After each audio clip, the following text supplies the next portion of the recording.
Bonjour, dans cette vidéo nous allons tordre le cou d'une croyance populaire qui est que le travailleur indépendant en Belgique n'a pas de sécurité sociale.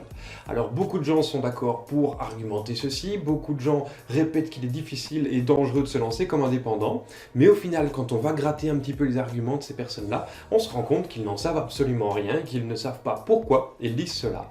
Et donc le but de cette vidéo est de tordre le cou de cette croyance populaire. Alors tout d'abord, nous allons faire une distinction entre les indépendants complémentaires et les indépendants principaux. L'indépendant complémentaire exerce une activité d'indépendant en complément d'une autre activité professionnelle principale, de salarié ou de fonctionnaire par exemple. L'indépendant principal ne gagne sa vie que par son activité d'indépendant. Si vous voulez en savoir plus sur la comparaison entre l'indépendant complémentaire et l'indépendant principal, vous pouvez trouver le lien vers celle-ci dans la description de cette vidéo. Mais restons donc concentrés sur le thème de la sécurité sociale. Un indépendant complémentaire qui paye ses cotisations sociales d'indépendant complémentaire conserve la sécurité sociale liée à son statut principal, c'est-à-dire la sécurité sociale qui est liée à son statut d'employé ou de fonctionnaire. L'indépendant complémentaire ne gagne donc rien et ne perd rien à se lancer comme indépendant complémentaire. Il garde la même sécurité sociale que celle de son statut principal. La comparaison a donc lieu entre le salarié et l'indépendant principal et elle se fait sur 4 grands piliers. Les soins de santé, les revenus d'incapacité de travail, les prestations familiales et la pension de retraite. Commençons par les soins de santé. Dans le cas de remboursement de frais d'hôpital, de soins médicaux ou de médicaments, les indépendants sont logés à la même enseigne que les salariés et reçoivent donc les mêmes interventions financières. Pour ce premier pilier de la sécurité sociale, je lui donne donc un V vert. Dans le second volet de la comparaison de la sécurité sociale, parlons des conséquences d'une maladie ou d'un accident qui vous mènerait à une incapacité de travail et donc à une absence de revenus. Le salarié recevra 100% de son salaire le premier mois d'incapacité et 60% de son salaire brut tous les mois suivants avec un maximum de 85,52 € par jour. L'indépendant, lui, ne recevra absolument rien le premier mois et recevra une indemnité forfaitaire journalière de 37 € s'il est cohabitant. 48 s'il est isolé, en clair qu'il habite seul, et 60 € par mois s'il a une charge de famille. Et donc pour les revenus d'incapacité de travail, le travailleur indépendant est clairement désavantagé. Un joli X rouge pour ce deuxième pilier dans notre comparaison. Troisième pilier, les prestations familiales, en fait elles se déclinent en deux grandes parties. Le congé parental et les allocations familiales. Le congé parental, on y retrouve le congé de maternité et le congé de paternité, et honneur aux dames, nous commencerons par le congé de maternité. Il va durer 15 semaines pour une salariée et elle recevra le premier mois 82% de son salaire brut, sans aucun plafond. Et à partir du deuxième mois, elle va recevoir 75% de son salaire brut, avec un maximum de 147 € par jour.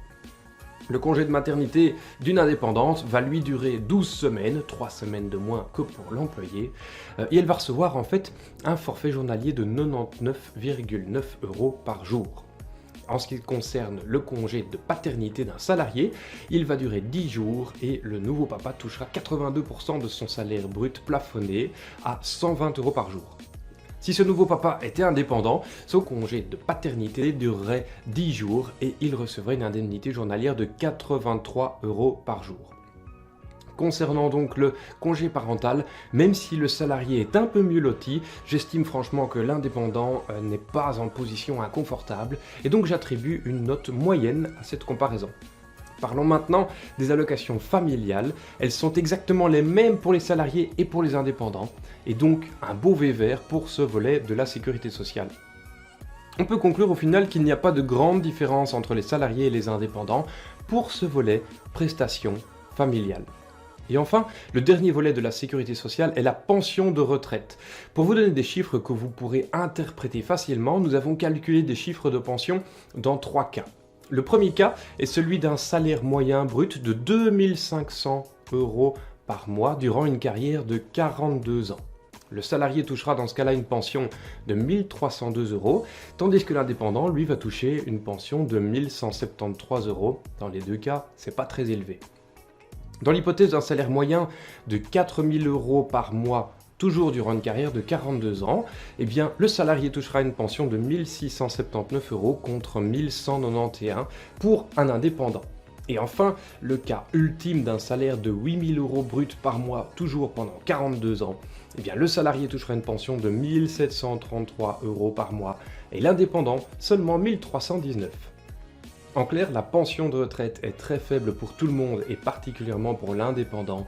Donc pour ce dernier pilier, une belle croix rouge puisque ces montants de pension ne sont clairement pas suffisants. Voilà donc pour la comparaison des sécurités sociales des salariés et des indépendants. On remarque que dans les deux cas, elle n'est pas suffisante, avec un petit bémol pour les indépendants qui touchent encore moins. En tout cas, si vous lancez comme indépendant, oui, il y aura ces fameux risques, mais ces risques sont totalement prévisibles et donc vous pouvez appliquer certaines solutions dont on va vous faire part dans la prochaine vidéo qui vous sera proposée à la fin de celle-ci. En tout cas, à partir du moment où vous avez encore quelques questions à propos de la sécurité sociale des indépendants, eh bien, je vous invite à poser vos questions en commentaire de cette vidéo. Et si vous appréciez nos explications, vous pouvez bénéficier de 5 autres vidéos de conseils qui vont vous aider pas à pas à lancer votre activité d'indépendant. Et donc, vous pouvez trouver le lien en dessous de cette vidéo. Et chaque jour, pendant 5 jours, vous recevrez une vidéo qui vous expliquera comment développer pas à pas votre activité en toute sécurité. A tout de suite donc dans ces 5 jours de conseils en vidéo.